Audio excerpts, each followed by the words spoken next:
Uttar Phalguni is a cosmic stage that you either embody or you do not. This is not something that you can strive for, but something that automatically emerges through a series of life events or spiritual practices. In this video, we will explore how when one is internally abundant, they have nothing to lose, and not all who wander are lost. This stage of flow is reached not merely when you've embraced responsibility, but when it comes to you effortlessly, like second nature, for the resilient and unwavering. This is the Uttar Phalguni experience.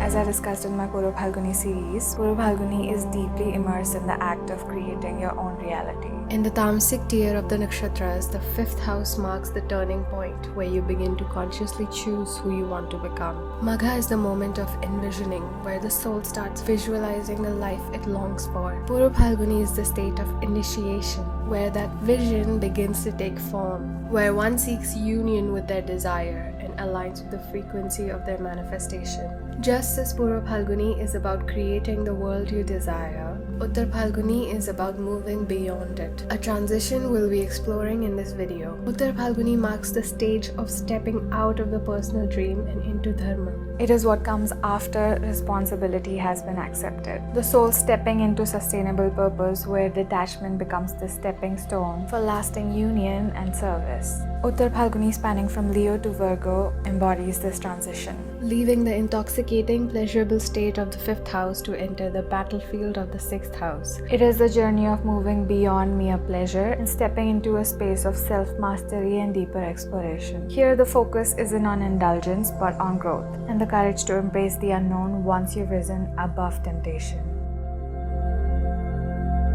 To truly understand Uttar Phalguni Nakshatra, we first have to revisit Purva Phalguni's relationship with space-themed narratives. As I mentioned in the Purva Phalguni video, this nakshatra often expresses a deep desire to detach from the world, symbolized by drifting alone on boats or being stranded in outer space. The keyword here is stranded. Purva Phalguni is caught in a liminal state, longing for union, yet stuck in the illusion of separation. Think of Adam Sandler and Carey Mulligan in Spaceman. Isolated on a foreign planet and yearning for resolution in his marriage, he asks an alien to help him out. Venus, the ruling planet, deeply desires union, but in Purva Phalguni finds itself in a pattern of disconnection, uncomfortable, longing, yet magnetically repeating the cycle. I've explored on my blog how the 5th house is the epicenter of modern-day manifestation techniques. Purva Phalguni represents the stage of manifestation, where you begin reshaping yourself to match the frequency of what you desire. You start adopting qualities that you associate with your dream reality, while letting go of the ones that block it from coming in.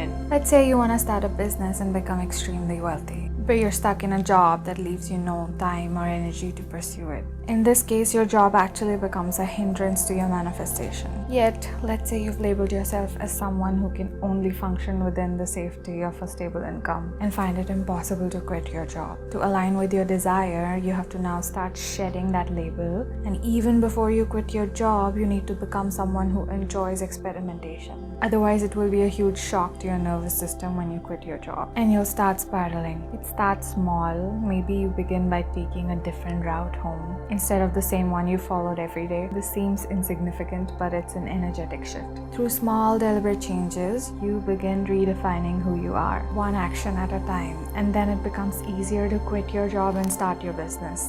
You can dive deeper into this entire process and so much more in my ebook, The Astrology of Desire. So Purva Phalguni is the stage where the soul seeks to become better, where it seeks to align with something greater than itself. But here's the thing, the very act of seeking implies that you don't yet believe you have what you desire. It's a subtle but powerful state of lack. This phase can feel desperate, even disorienting. You may feel disconnected from your current reality, frustrated with your present circumstances, stranded in a metaphorical sense. Magha and Uttar Phalguni, ruled by the detached and masculine energies of Sun and Ketu, don't experience this desperation as intensely as Purva Phalguni does, being ruled by Venus. Yet a beautiful creation can emerge out of that tension as well. Any kind of change, creation and invention often begin with discomfort. Because why would you want to have something new or upgraded when everything is fine? This isn't a peaceful stage, it's charged with longing.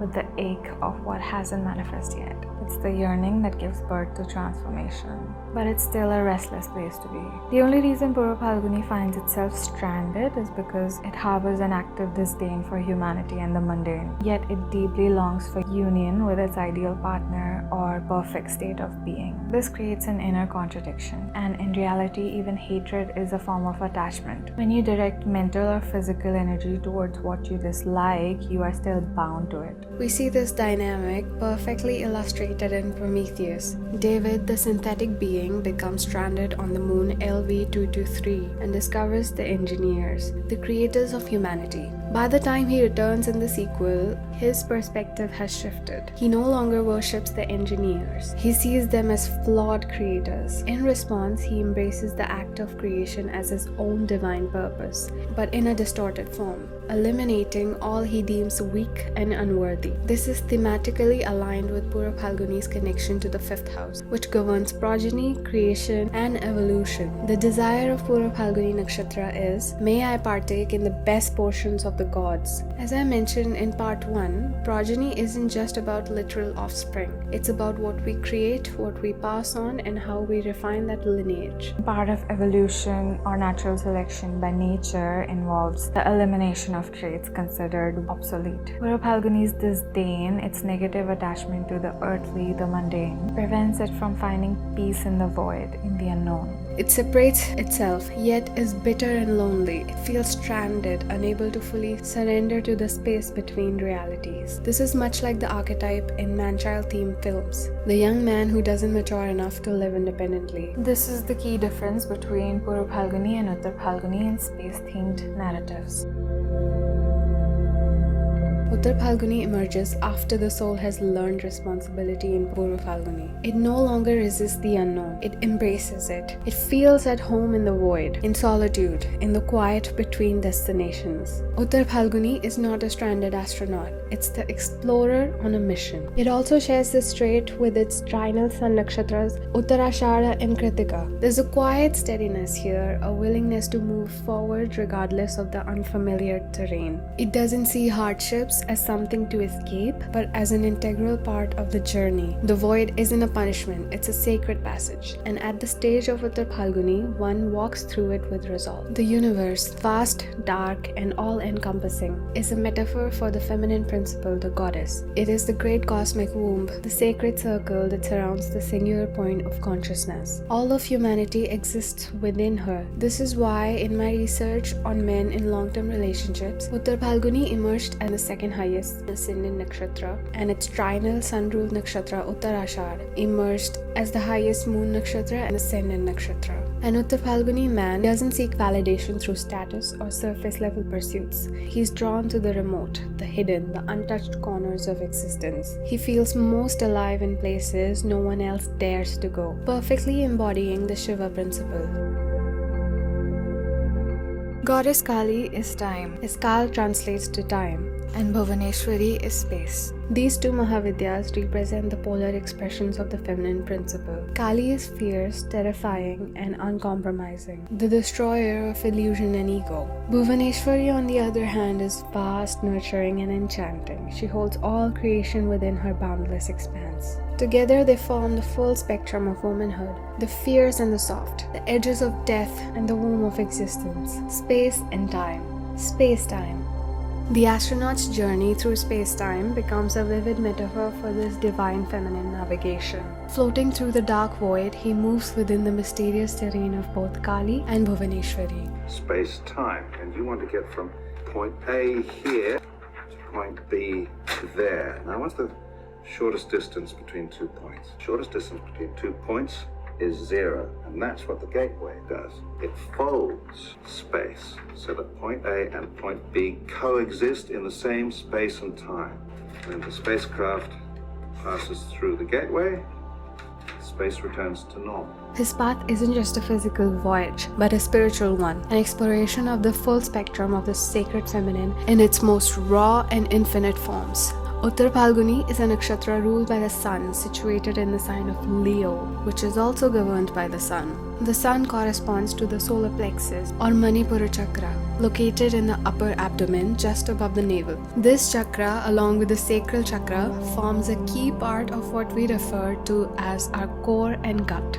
Physically, the benefits of having a strong core are well known. It's arguably the most essential part of any workout or physical discipline. A strong core doesn't just build strength, it improves balance, enhances control over movement, and sharpens spatial awareness. In simple words, when you're engaging in any kind of, let's say, acrobatic or strength training, like weightlifting or pole dance for example, you're much more likely to flail, lose control, or fracture something from even the slightest blow to your body. You're more in control when you rely on your spine rather than just your arms. Without a strong spine or a core, you'd need external support just to sit straight. But when you have a strong core, you shift the center of gravity back to your body's center. The spine connects your entire body to a central point, your command center. Even if force hits you from the outside, it won't just knock you over easily. You're less likely to lose stability. It lets you bend without breaking. That's why we have metaphors like having a spine or having a backbone, which means standing firm in truth rather than just trying to fit in. Centering yourself is another metaphor, which means finding balance through connection with your own core, not anything external. Let's do a short 20-second breathing exercise to help fully understand the Manipura chakra experience. Take a long deep breath. Breathe right into your stomach. Hold it for 2 seconds. Then release with a deep exhale. What do you notice? Were you sucking in your belly before that breath? Were you breathing in short, shallow bursts before? Were your shoulders, thighs, or calves tense? If you said yes to any of those, let's try it once more. This time with a slightly longer breath. Take a deep inhale again, keeping your stomach completely relaxed. Hold it for 4 seconds.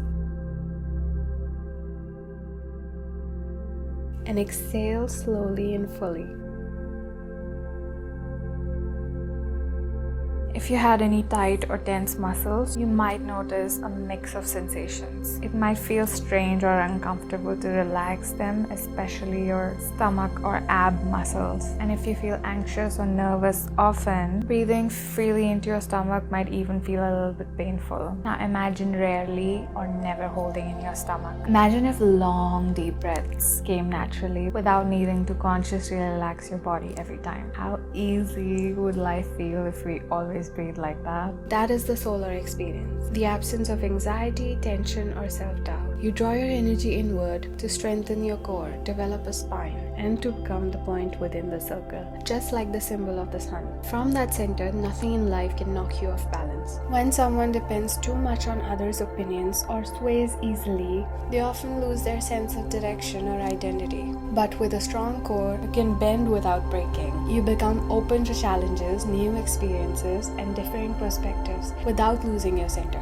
You're able to rest in the void and even enjoy it, to be fully with yourself without needing anyone else to validate or complete you. This also reflects the associations of the Manipura chakra with confidence, willpower, and even a strong immunity. This is why the first step in any spiritual practice is to learn to sit with a straight spine, and why sadhus are often sitting upright, especially in meditation. When you slouch, your upper back and neck muscles are left struggling to hold you up, instead of being supported by the natural strength of your spine and lower back.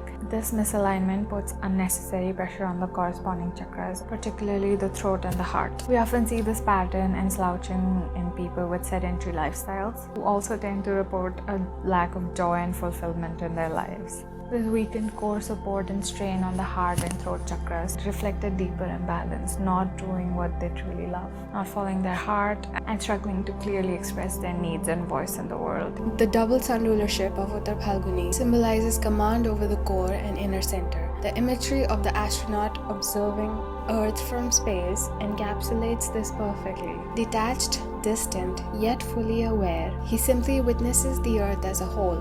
This detachment isn't coldness, it's clarity. It reflects a soul that has outgrown entanglement with the material and now orbits in service to a higher vision. I wrote in my blog post, The Astrology of Manifestation, how manifestation coaches and spiritual texts often emphasize that to manifest your dreams, you must talk and act as if you've already achieved them. For example, rather than saying or writing, "I wish to obtain a car," phrasing it as, "It feels wonderful driving my new car." This alignment with your inner abundance is said to bring your manifestation into the material world much more effectively. After we've learned responsibility in Purva Phalguni, which is a stage of creation and inner striving, Uttar Phalguni represents the stage where we enter a state of internal abundance. We have reached a flow state where we are stable within ourselves, prepared for the challenges of the 6th house, where conflict and evolution reside.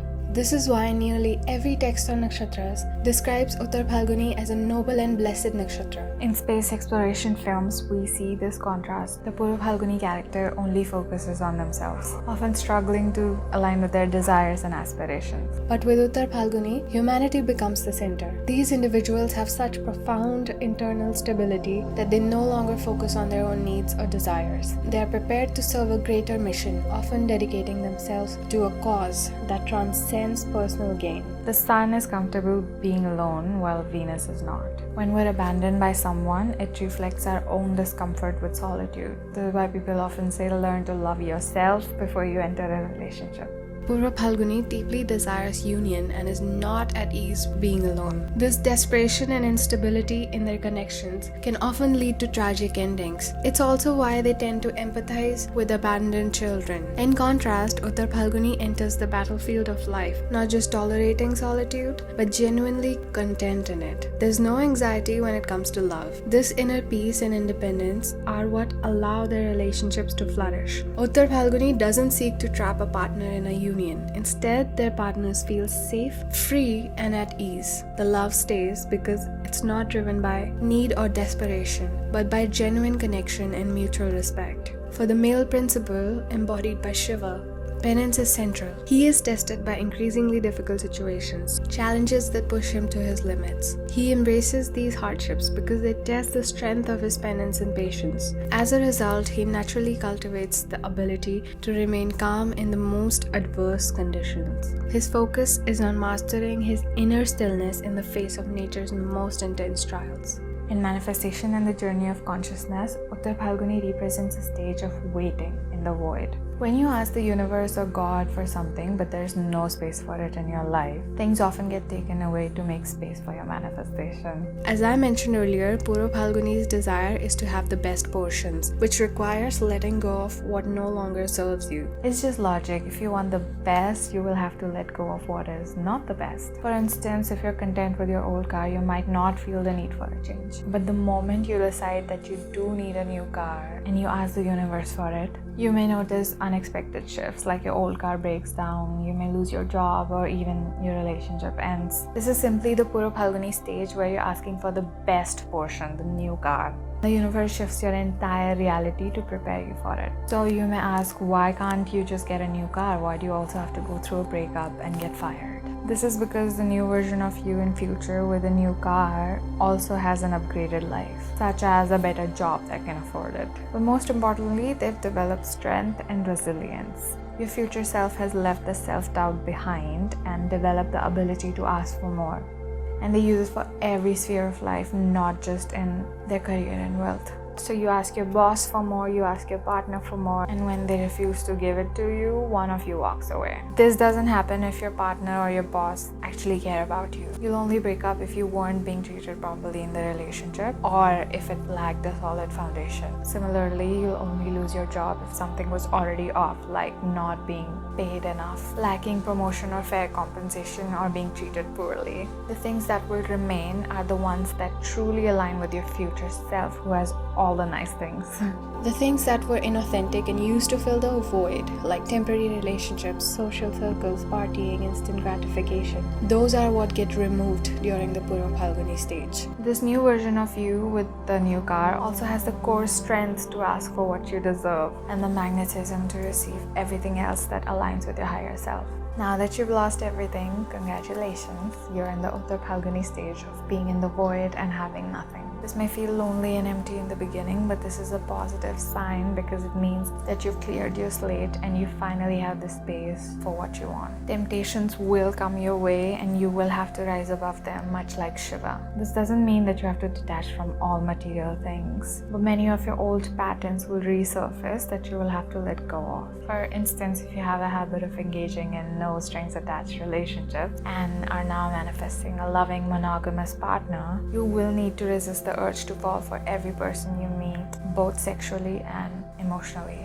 I wrote a blog post about this a few years ago called Learn to Get Turned Off, which was primarily from a woman's perspective, but the core message applies to anyone who tends to chase people. In this stage, you need to become comfortable with having nothing, knowing that it is only temporary. This is the universe's way of testing us, to see how long we can sit alone with ourselves when everything is taken away from us. Will we immediately start feeling desperate and lonely and settle for anything that comes our way? Or will we have the spine and strong core to wait for what truly belongs to us? This is the realm of Uttar Phalguni, where there is no anxious attachment, just peace within ourselves. The 6th house rules action and service, and the action we take here is aligned action, the elevated form of action. This means that we no longer work like a donkey, aimlessly and without reward, but instead direct our energy only towards the things that bring us closer to our goals. As Shiva is Purusha, women are Prakriti, which is nature itself. If Shiva can remain calm in the face of nature's fiercest challenges, he can remain calm and composed with a woman as well, thus proving himself as the strongest and furthering evolution.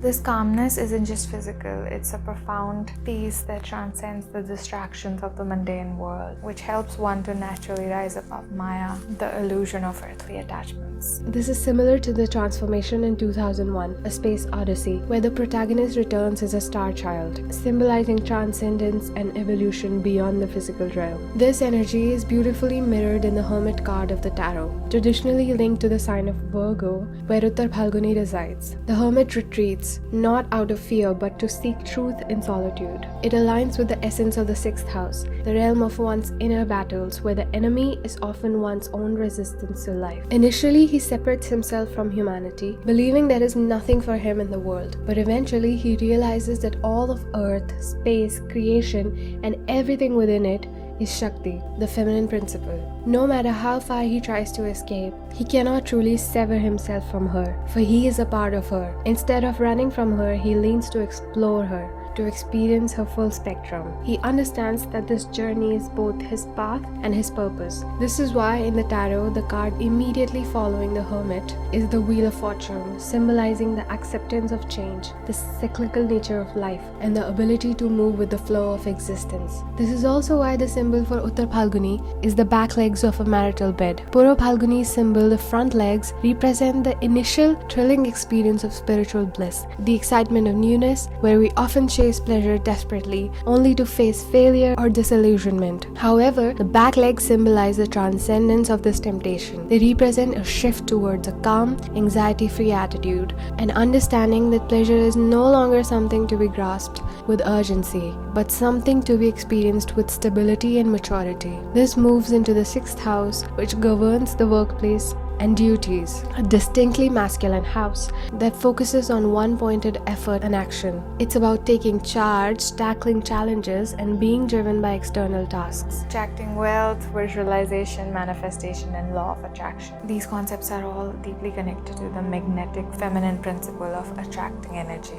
As I've explained in both my Magha and Purva Phalguni series. This is why in Purva Phalguni, men, especially those who are creative, often expect wealth to flow in automatically without marketing or pursuing it. They are deeply attuned to their magnetic energy, where the focus is on attraction rather than actively pursuing your goals. For example, the 11th house is about going out and engaging with people to build friendships, while the 5th house is about celebrities, people who naturally attract attention. A celebrity won't knock on your door or ask you to hang out. They don't need to pursue attention because it flows to them effortlessly. Similarly, Purva Phalguni stories often involve a person who often doesn't understand or believe in the necessity of marketing or doing. It's not in their nature to chase, rather they simply attract. Uttar Phalguni bridges two realms, the house of romance and the house of action, where he enters into hot pursuit mode. He seeks to understand and decode her, largely because he's so far removed from the feminine principle. Being a sun nakshatra and in a sun-ruled Rashi. This distance from the feminine makes him take his sweet time, carefully exploring her vastness and depth. If he were already embodying his feminine energy internally, she wouldn't enchant him in the same holistic way. There would be no need to explore or understand her. In these movies, when an Uttar Phalguni man chooses to leave his homeland behind, it can also be for a woman. Just as the woman becomes a beacon for the Purva Phalguni man to change and become responsible, the Uttar Phalguni man finally proves to be worthy by choosing to leave his homeland behind for her. In Stargate, Dr. Daniel Jackson falls in love with an alien woman and chooses to stay with her on her planet in the end. Similarly, in the animated version of Hercules, Hercules trains and pushes himself to be better in order to reclaim his godhood, to ascend to the heavens, and go back to his family. Yet, in the end, he chooses to stay with Megara because his love for her surpasses his desire for godhood.